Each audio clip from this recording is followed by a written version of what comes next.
Okay, so welcome. So that's me on the slide. We work for large organizations, and there's a selection on that slide there. So any questions on any of this, start to use the question and answer facility. Right, thank you very much. So I'll move on to what I think you'll get out of this the webinar today. OGSM is much more than organizing objectives. So one thing I want you to take away from today is the fact that actually a good OGSM will involve everyone in the business. Now, I'm not suggesting for one moment in an organization of 3,000 people, everybody is involved in setting objectives. That wouldn't be right. But certainly most people, through projects and improvements in their area or their workplace, will be involved in what cascades from the top of the OGSM process. So OGSM use more than planning. That's one of the key things that I hope we get out of this.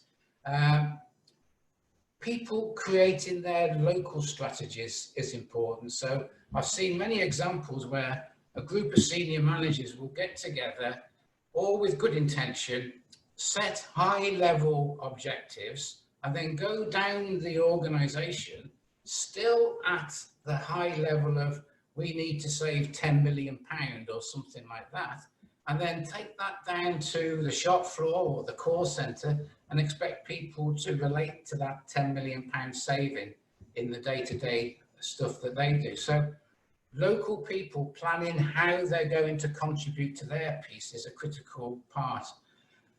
Also, benchmarking is absolutely critical as well. So, I mean, I've worked in organizations that have 10 or more factories, for example, making the same thing, and they still don't share and benchmark as well as they should. And I think OGSM encourages that. So I hope you take that from the process today as well. Reviewing is critical with OGSM. So again, seeing examples where senior managers plan, they come back to work, they spent a month, planning this year's budget, this year's objectives, and then almost it goes in a drawer and nobody sees it again until they're reminded a month before the end of the financial year, what did we say we were meant to do? So there are some bad examples, but what we should do is have the process in place and continually improve it and continually review it. And then I've also got, from the experience of New Leaf International implementing OGSM, often in many places, in lots of different situations, some tips of the trade. So and obviously any questions on that, use the tab. So the first thing that I want to say about OGSM, and I've assumed that some people know what it is, and I've assumed that some people don't. So OGSM stands for Objectives, Goals, Strategies and Measures. And this is one of the challenges that we're immediately confronted with when we try and implement this process, because you could talk to senior managers, and you may be one of them. They go, objectives, we've got them. Goals, we've got them. Strategies, we have them. Measures, of course, we have measures. And of course, they're, they may use different words, but they think they have it. But the thing about OGSM at this very early stage is to say that what we're talking about isn't those four individual things. What we're talking about is a system that we call OGSM based on those words. But because we have those words in the business, doesn't mean that we've got the system. And I meet many people that sometimes get defensive, so I have to be cautious, that argue that they don't need anything like this because they've got objectives, they've got goals, they've got strategies, they've got measures. But a system joins them up in a meaningful way. And that's often one of the problems when we start talking about this subject. So it's a system and it's not a series of words. one of the things to be clear about before you start, before you put words in boxes, before you go off on workshops, well, maybe the first workshop, which is important, is to understand the scope of what you're going to do with OGSM. And what I mean by this is, it's either a process for deploying objectives.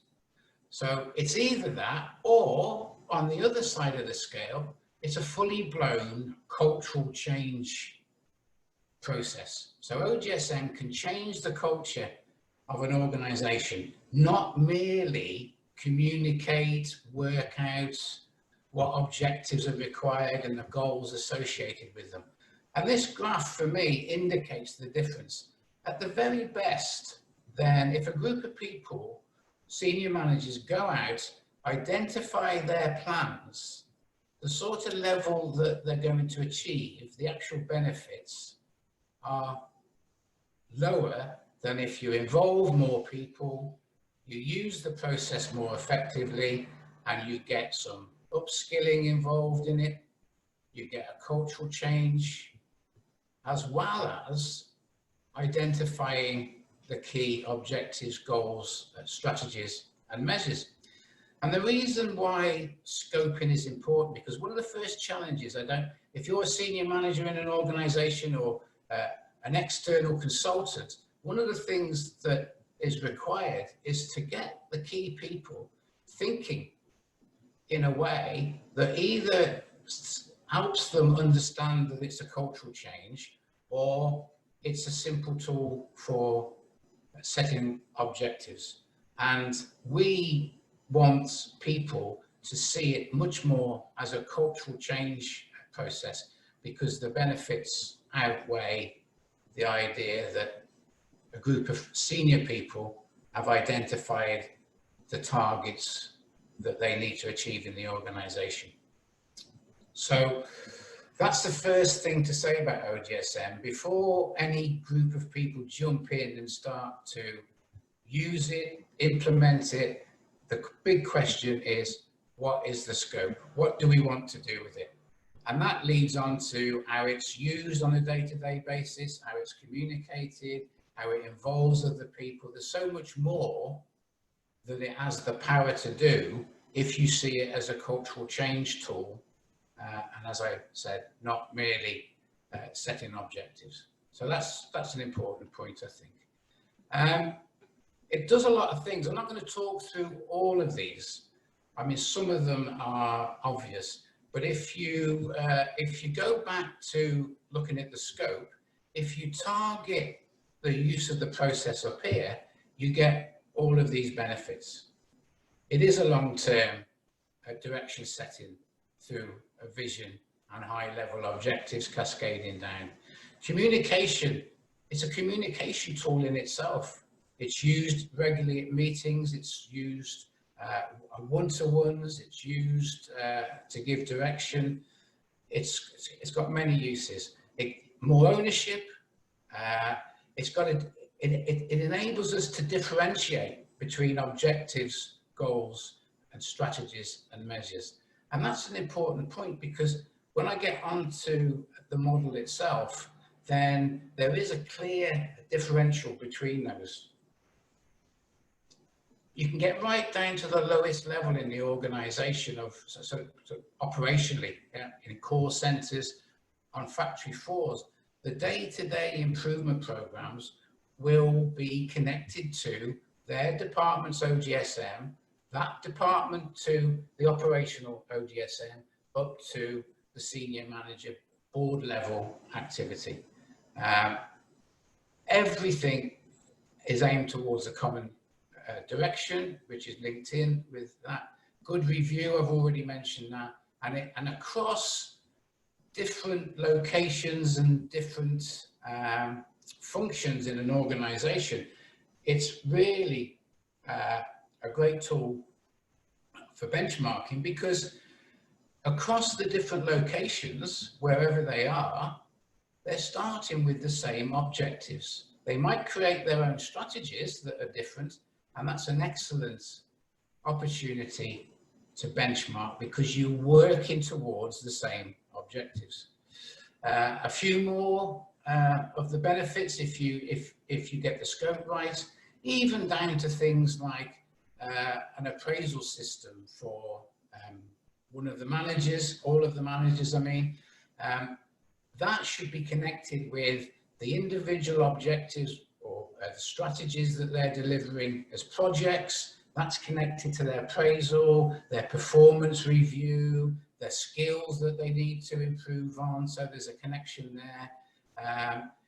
It also allows existing initiatives, right? The appropriate use of tools and techniques and new initiatives. Many times I've seen large organizations, very professional organizations, have a plan, and then head office, maybe in another country, maybe, you know, somewhere that is quite remote from reality for those people, will come in with another initiative.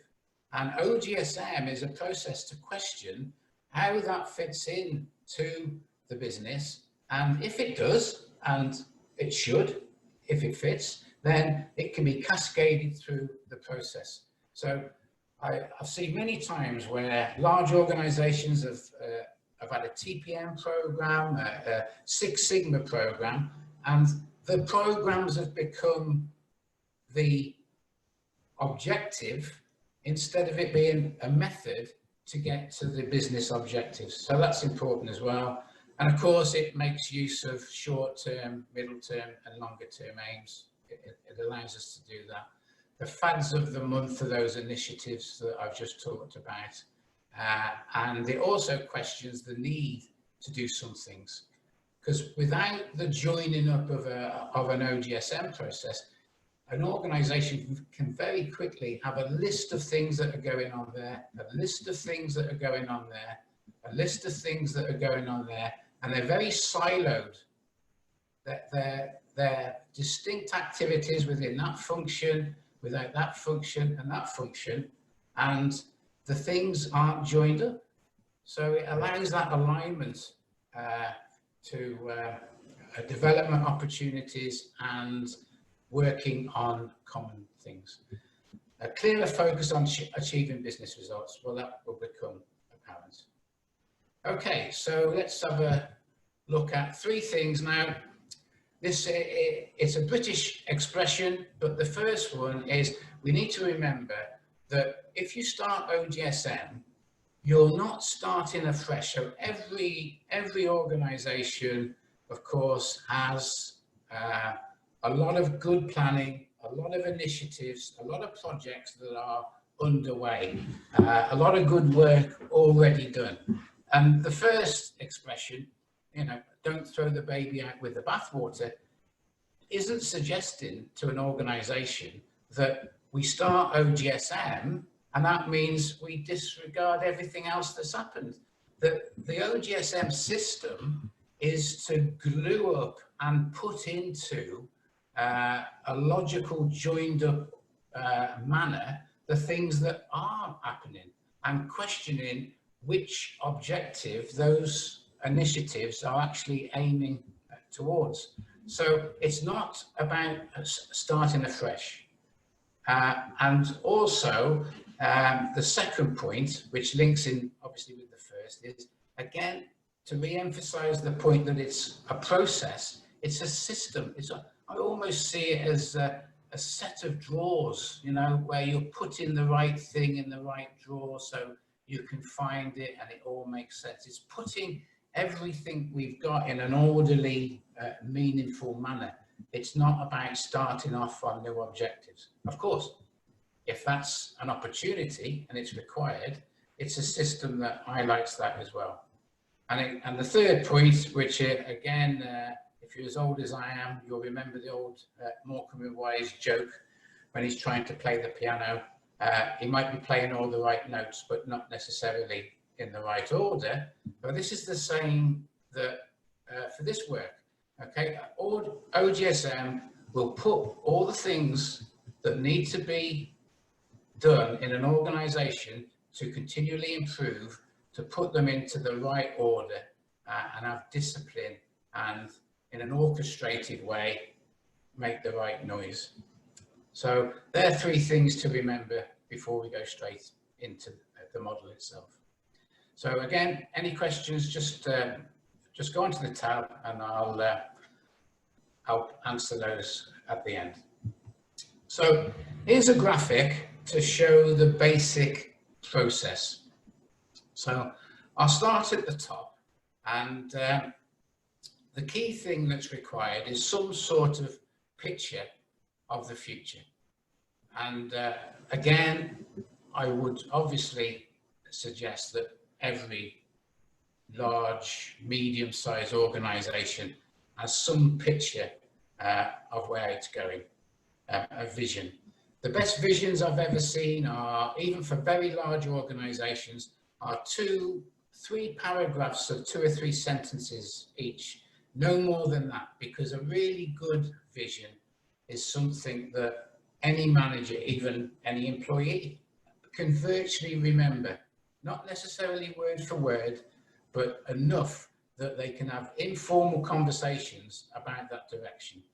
And I've seen time and time again, usually in receptions, usually in the boss's office, a very well presented vision, framed, lots of words, and to be honest, when you test it, nobody really knows what it means, what it says, but the exercise is being done. So this isn't, having a vision isn't a task, it's a process to enable top themes to go into the objectives. Now, on the next slide, I'll describe the distinct difference between objectives, goals, and strategies and measures. But on this drawing, I just want to just give you the general concept that really at a top level, a large organization only needs about 4 high-level objectives. The skill of this sort of process is to be able to give a high, broad message at the top of the organization.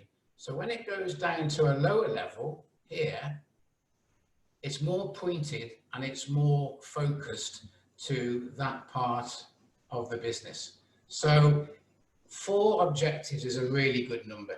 If it's 5, I'm not going to lose any sleep. If it's 3, that's fine. And for each one of those is a large number, which is the goal.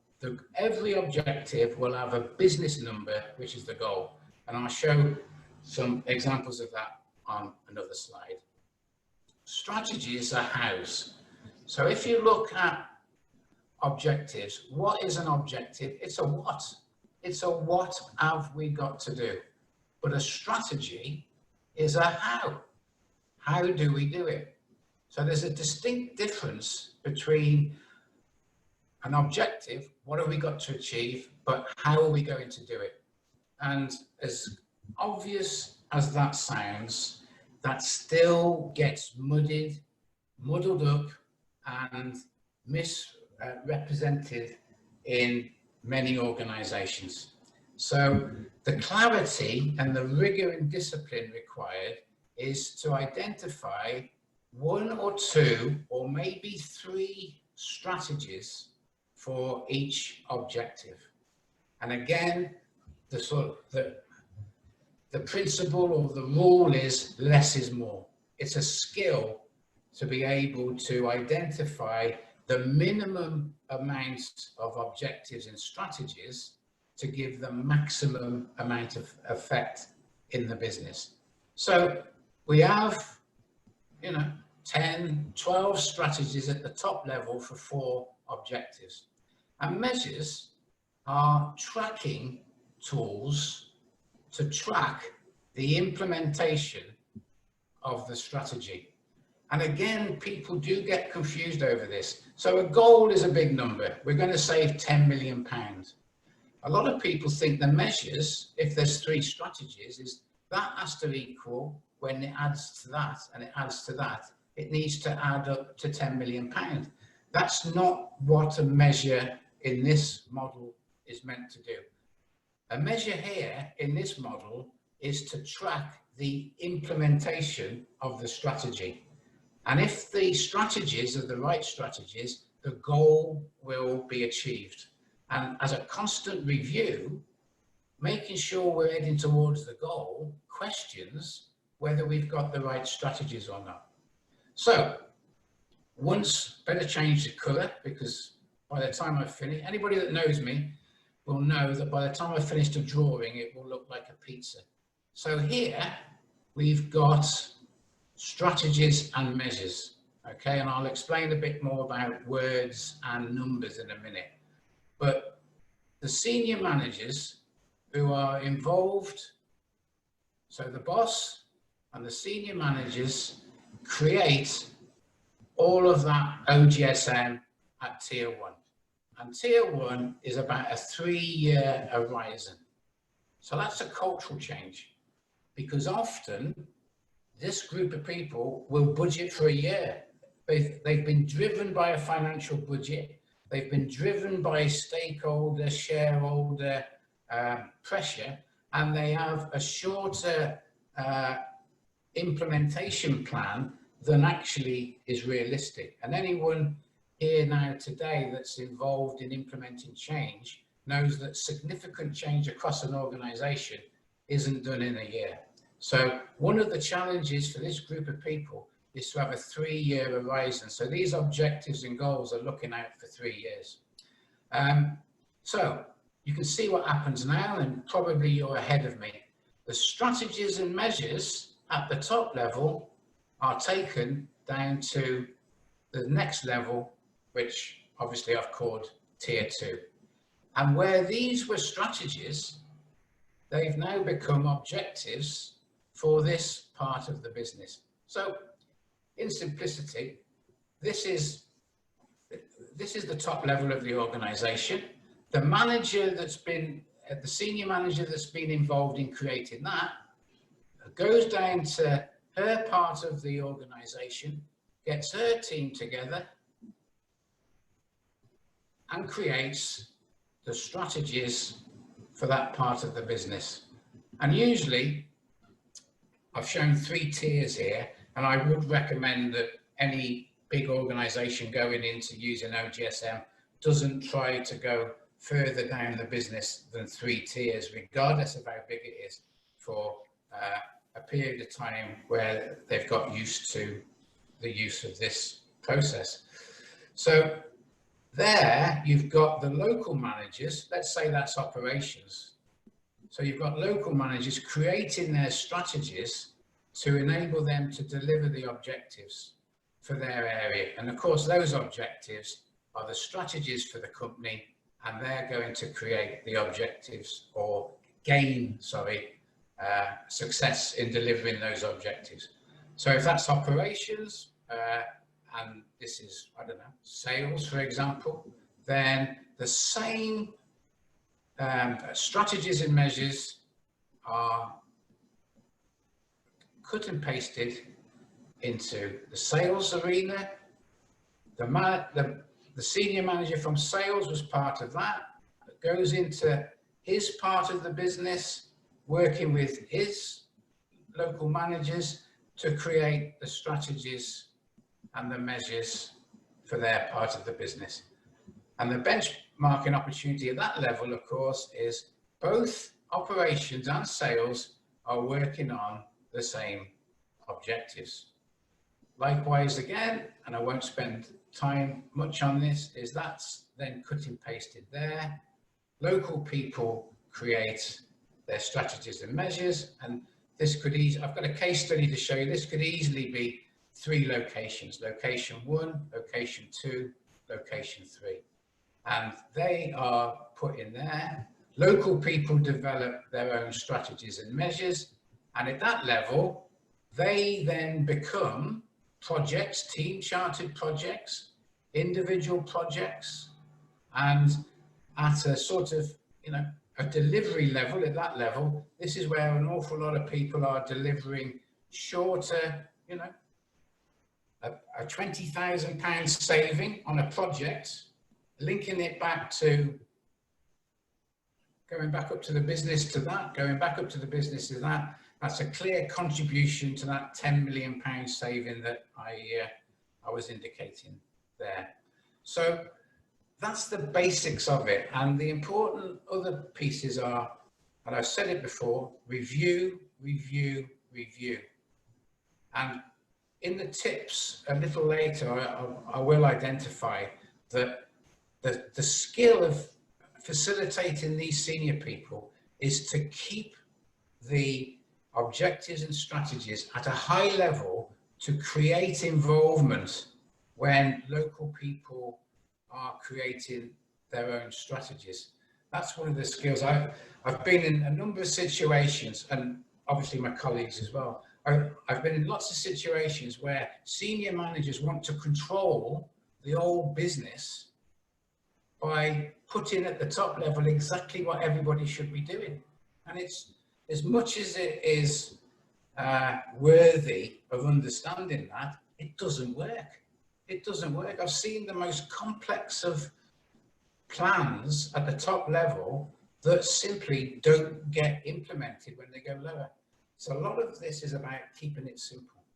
So that's the concept, and that's the way that it cascades, and managers at various levels review on a continuous basis, and the OGSM process becomes the theme, the purpose of many internal meetings, because they're all driving towards the same top level objectives.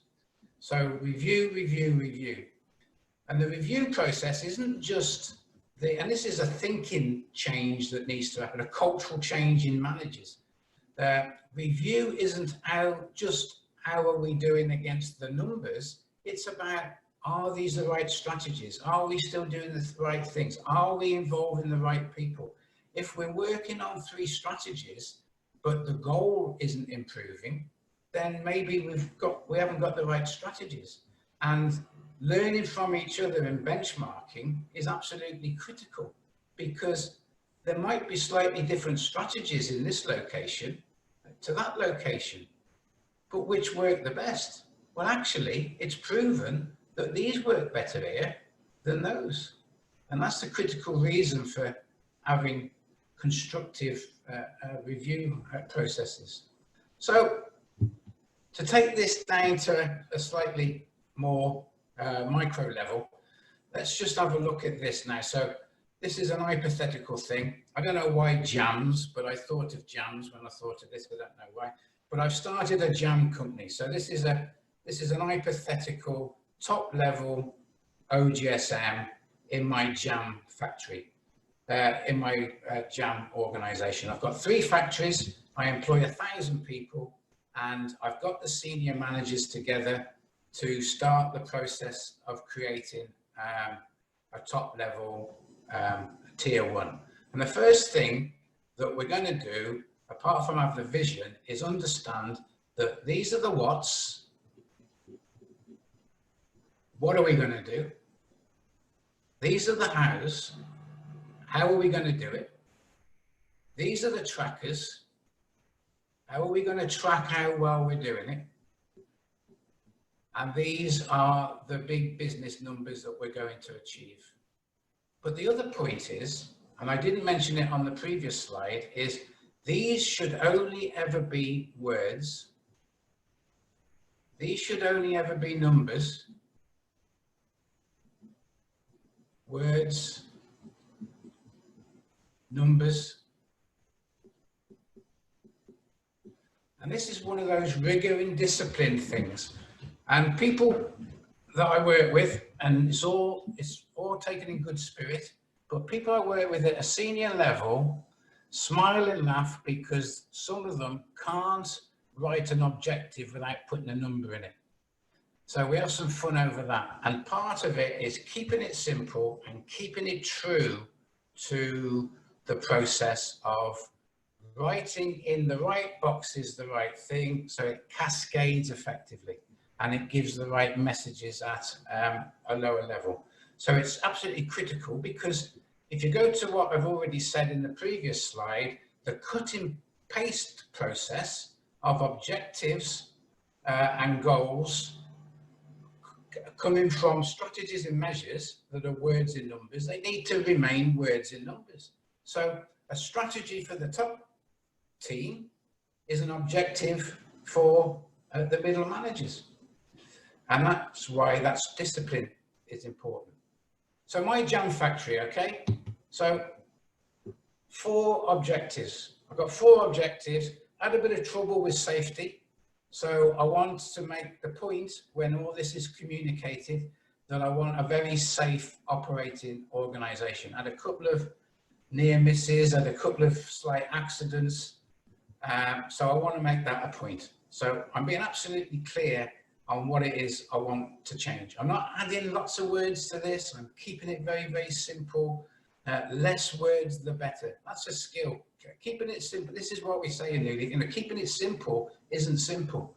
But with OGSM, it's so important when it cascades down. So I want to make the place safe. I want to increase production. I've got 3 factories. I want to make more jam. Okay. So we've got to do something. I don't want to buy more machinery. I don't want to open up a 4th factory when I'm not running at full capacity. So I need to do something with that work.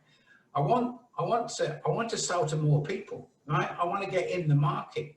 I want to be able to sell more jam, and I want to sell that jam at a better price. So I want to reduce the cost. I want a better margin. So I want to improve the profit. So there's 4 simple messages there to the business. And with those, I need some numbers. So I've put some numbers here. I don't want 1 lost time accident. So that's as simple as it. You can't misunderstand that. Increase production. I want to make another 1 million jars of jam a year.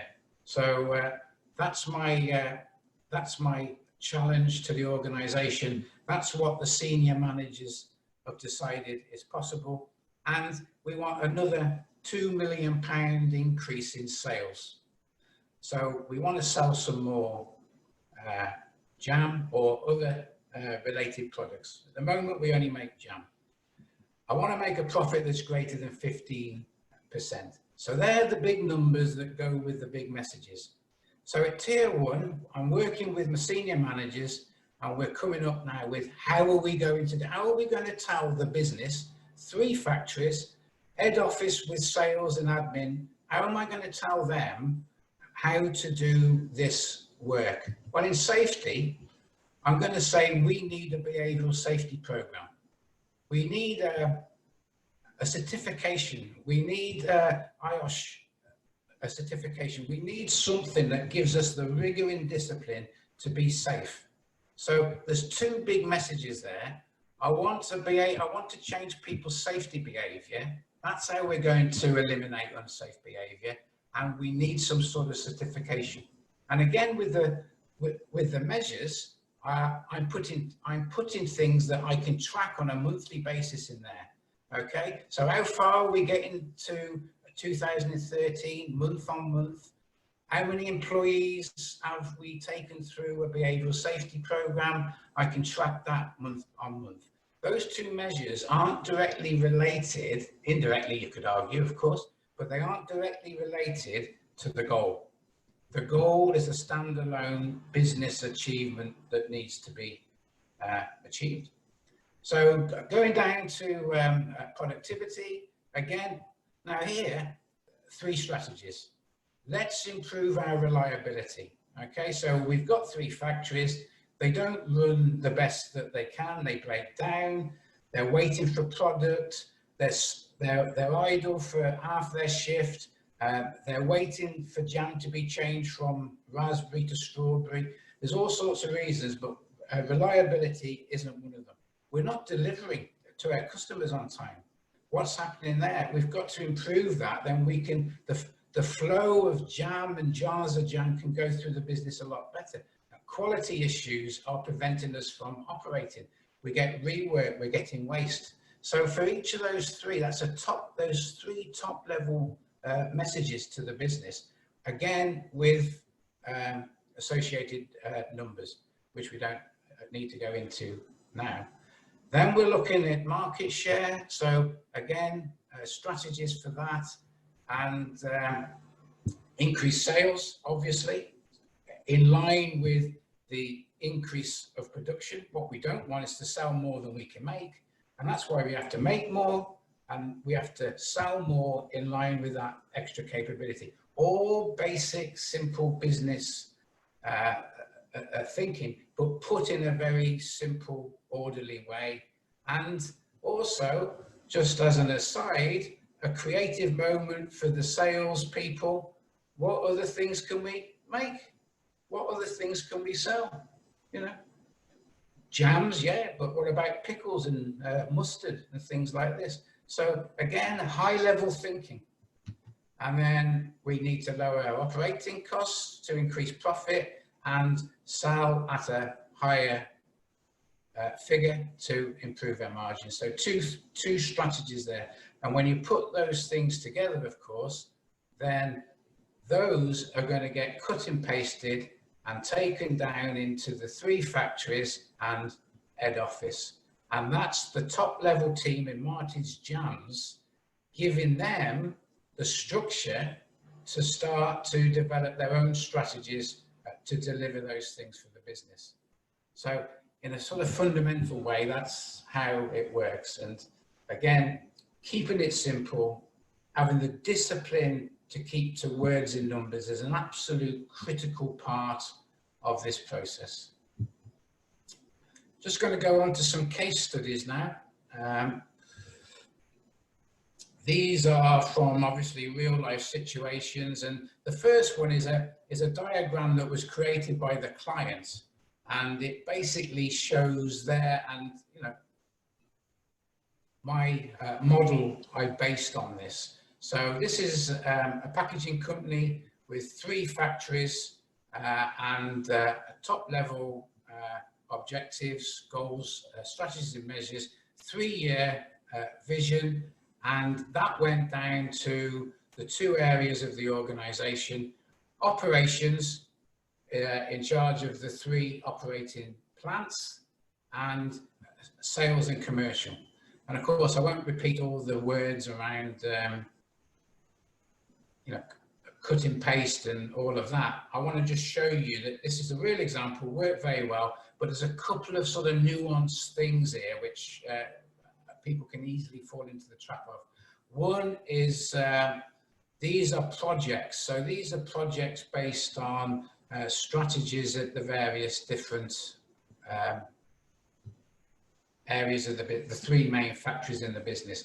And the key thing is not every strategy can be a project at the same time. So what this organization learned was, even with the minimum of strategies here, going down to become objectives and creating their own strategies there, going down to be objectives and creating their own objectives and strategies there, you can easily end up with, across the 3 operational plants, you can end up with over 1,000 strategies. So there has to be other tools like a project hopper to control the amount of improvements that can be made at a sort of project or an individual level. So that's one learning. Another key point here is that where do you go with your cascading to tier 2? Well, in this organization, it was pretty clear that operations and sales and commercial had the vast majority of people. So it's a people involvement process as well, and supporting functions, finance, HR, they weren't left to one side, and also they didn't have their own tier 2 objective OGSMs. They were integrated into the business strategies at these operational levels. So they were truly, as I know they often call themselves, they were truly partners within these parts of the business. So that was a very good learning point.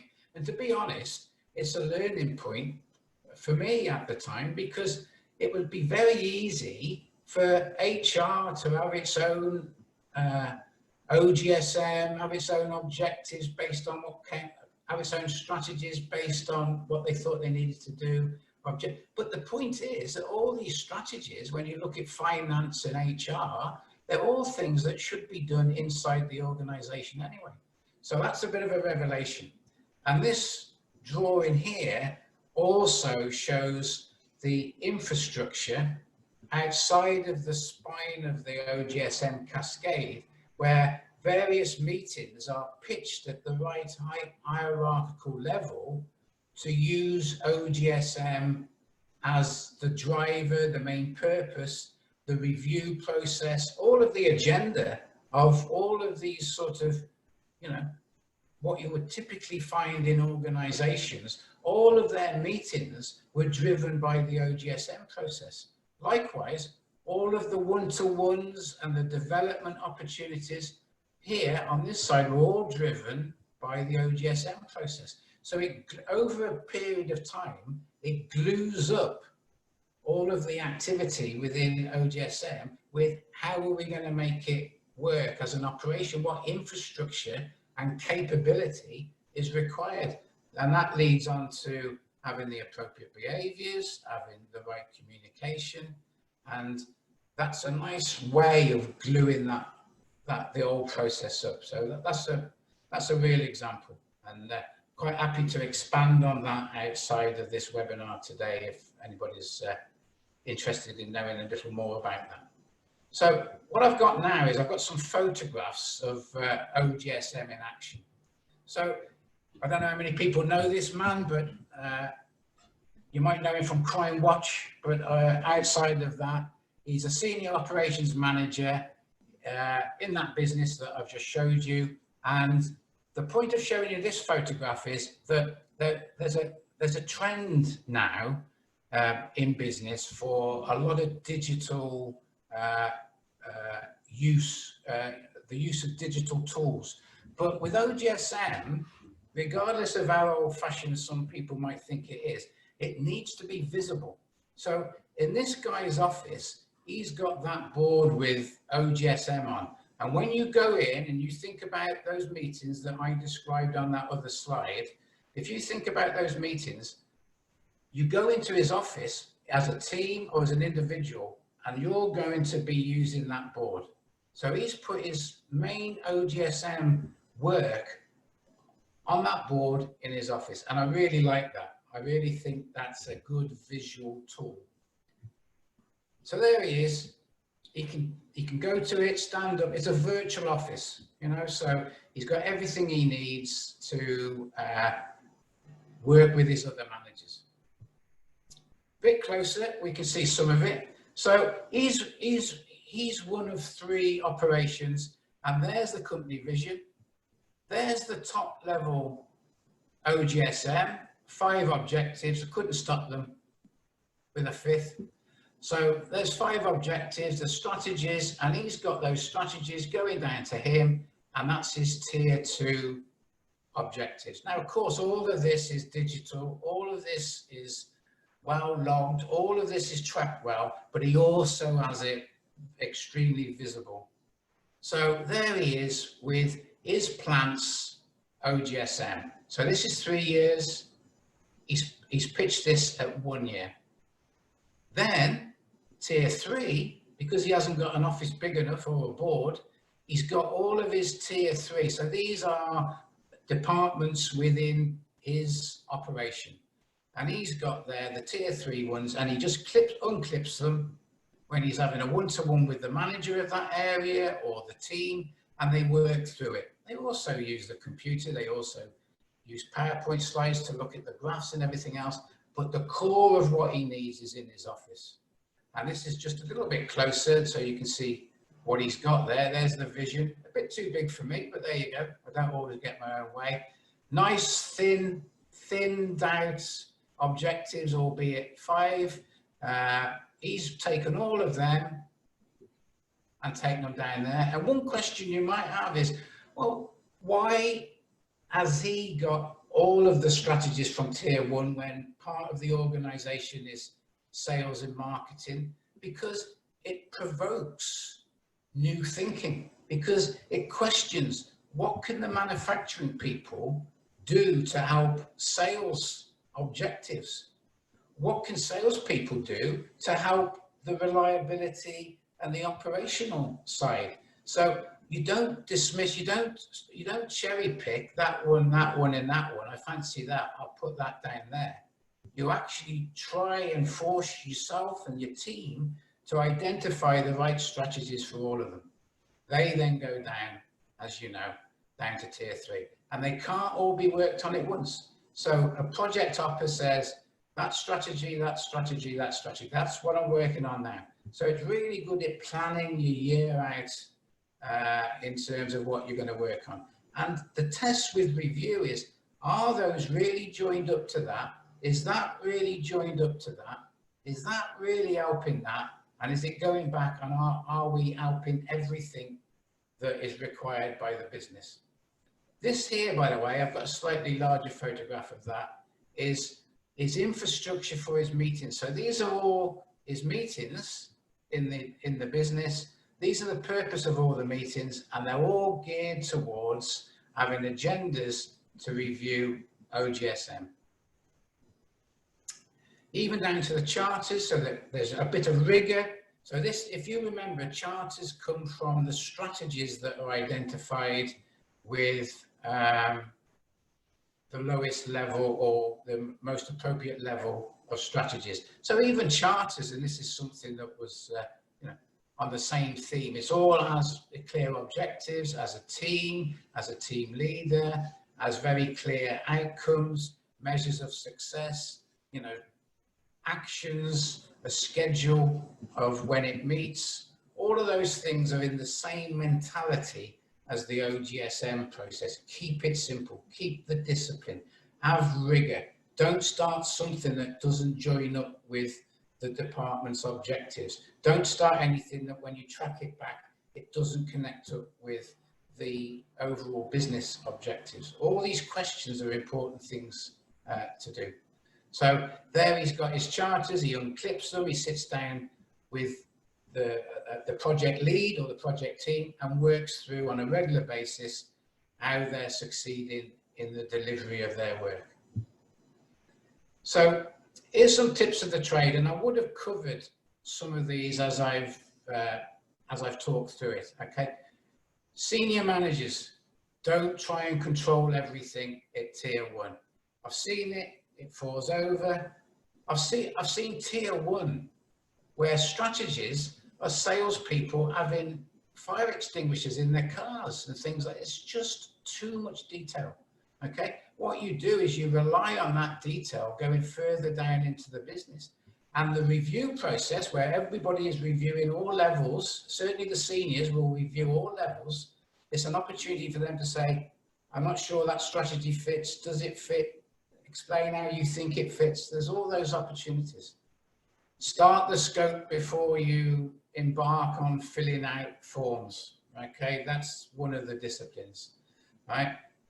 It's much more about what you do,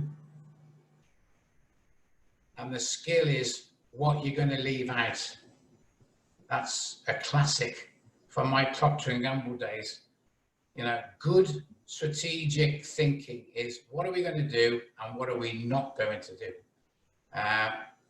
The good thing about the review process is plan, do, review, improve, is you don't have to get it perfect. Let's start it. Let's review it with a clear intention of reviewing to improve it. So unlike an annual plan, which I've seen some good ones, so I'm not saying they're all wrong, but a lot of one-year plans, don't get done, and you go back and you look over the year and the year's changed and the plans just remain the same, and it stayed in the operational director's drawer. So a continuous improvement mentality is required. It breaks down the silo thinking. My example of HR and finance is an example of that. And you probably, in a relatively large organization, need one or more people that's going to look after the process while it's maturing, while it's underway, keeping managers from doing tasks in their departments instead of working on OGSN. There just needs to be some form of support, let's call it that. Last page of tips. You've got to run sessions. This is the involving part. You know, you run workshops to get the strategies and measures. What is disengaging for people? Because they're all quite bright at all levels. So you don't get the manager at tier 2 deciding, I know what all the strategies are, and just go down to the workforce and go, this is what I want you to do. Involve them. They've got some great ideas. And that's the engaging part, creating their local strategies and measures. Don't be scared to say, these are the objectives, whether you like them or not. You know, the process relies on having clear direction on objectives and goals. And that's the cascading part down. The creativity is in local people creating their local strategies. So because the objectives are common, the strategies aren't going to be miles away from what the more senior people require anyway. Don't make the rules the most important thing. There has to be some flexibility. And I think that comes in the skills or the experience of implementing, getting things wrong, trying again, trying to keep it simple. So if I say 4 objectives, well, 5 is not the end of the world. You know, if you say no words in there, well, words associated with numbers work sometimes. You know, 0 is a word, but it's also a number. And I would strongly say, if you're going to embark on this, however big the business is, don't take on more than 3 tiers at once. Then you'll learn how to do it. You'll get tier 1, okay, you'll get to tier 2, spend a few months making sure that managers are meeting, reviewing, using it, and then cascade it down. Don't try and go with a big bang all over the organization. You want to pilot it and then eventually roll it out. I've already mentioned project hoppers. If you get down to the third tier of OGSM, you're going to end up with a lot of strategies, and you can only work on so many so often. And there's never a great time to start. You know, I've had many managers say, well, this time next year, it will be easier to start. Never is. Well, this time next year, we're going to start these initiatives. It'd be good to put it in then. Never does. So whatever you've got, and it goes back to my original Morecambe and Wise joke and thinking of it as a series of drawers, you've got everything it needs. The OGSM process is a system of gluing it up and putting everything in the right order. So that's the critical thing associated with that. So that leads me on to, I can't see any questions in the Q&A box, but I'll question that in a minute. But there's a ebook that we've got on OGSM, which we can send out to you. And I'm very happy to answer questions outside of this session. I've got my email address on there. Because of COVID and I'm not always in the office, I've put my mobile number on there for you to contact me at any time. And I'm more than happy to talk through in more detail some of these points that I've made. But within an hour, what I was trying to do was to get the concepts out and answer questions. So I'm not sure if we've got questions there. Doesn't seem to be asked any questions. Let me just chat. There's some 6 chat items. Right, there were some issues about sound, but we haven't got that. I'm gonna take everybody off mute and just see if there's. I know we've done our hour, but I'm quite happy to see if there's any questions. Mark, can you please send me the OGSM guide? Yes, of course we will. I think we were going to do that anyway. So let's just drop that down there. So I'm quite happy to answer any questions. Can't see any questions coming through on the Q&A box at the moment.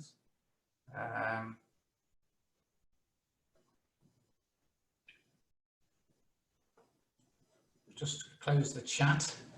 Anybody want to put a question on the Q&A box? No?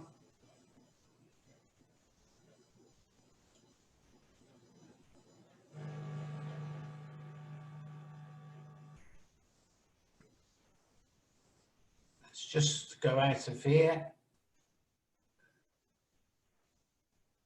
Any other points? Any other questions? Email me with any feedback.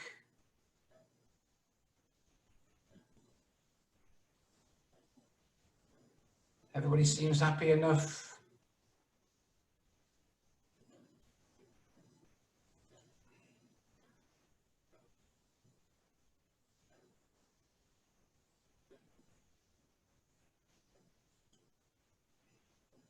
Any other questions as we, one question there. So we've got a question, not a question, but an observation from experience. Okay, so, okay, type in now.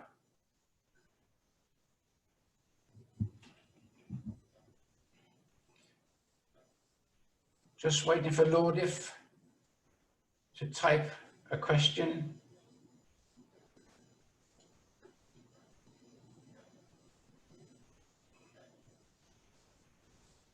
Got another question coming through. The observation is that OGSM approach is particularly powerful for aligning what people do. Yes, it is, of course. And I don't know if I've emphasized that today, but it's absolutely joining the people up.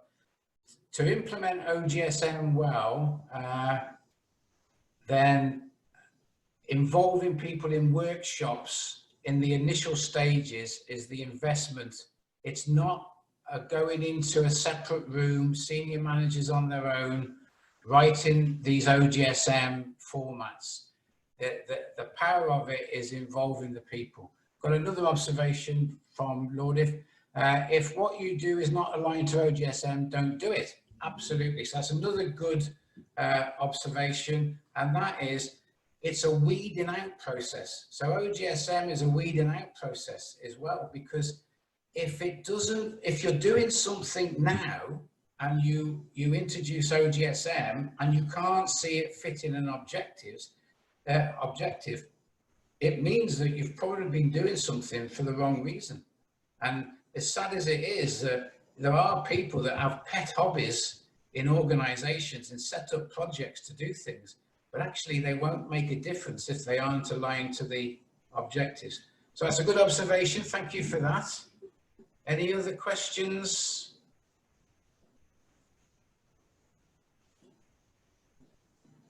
Is there a limit to the number of goals or measures for better effectiveness in tracking? Thank you, Kevin.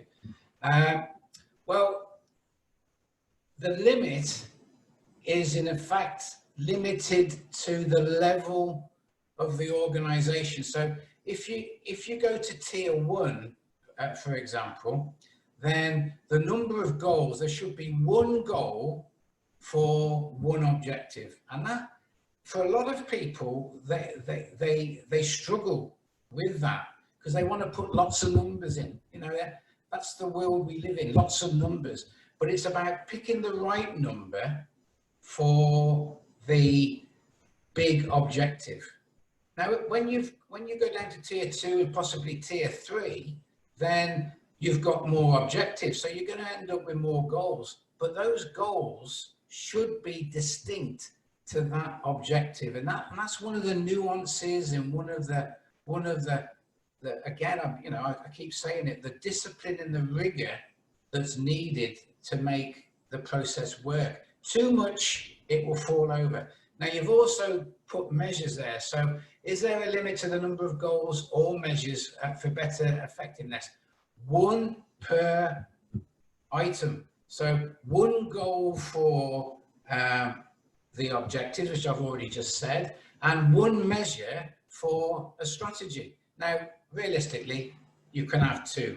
But let me just go back to explaining what a measure is. A measure is a way of tracking how well you are implementing a strategy. So at a fairly high level, so Kevin, you're from manufacturing, I know that. If a strategy was improve waste on a line, then you don't want 4 or 5 measures for that. You want one measure that says waste is going down. So if waste is going down, we're working on the strategy. And when you cascade that to a lower level, you get all the different items that different people are going to work on associated with waste. Okay, good question. So answered that one, answered that one. Any other questions from anyone?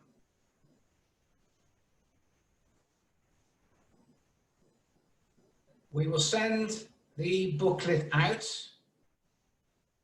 And as I've said, I will answer anything outside of the webinar as well. Can't see any other questions coming through at the moment. So if that is us up, I've gone a few minutes over, but the questions came near the end, really. I'll thank you very much for attending, and I'll say goodbye to you and thanks very much. We intend to do more of these webinars, so watch out for them and look forward to your site. Oh, another question. Right, another question. Great session, brings back memories, Steve. Thank you, Steve. Very good. I'm still here for any more questions as they come. Thank you very much, Steve. I'll click that. I've answered that. Any other points? Any other point? Any other feedback? No. Well, in England, it's a sunny day, so let's all take advantage of it, and on our way home, drive safe and be safe. And as it is at the moment, keep your social distancing. I look forward to seeing you again on another webinar. So I'll say goodbye for now, and thanks for your time. Thank you very much indeed. Bye.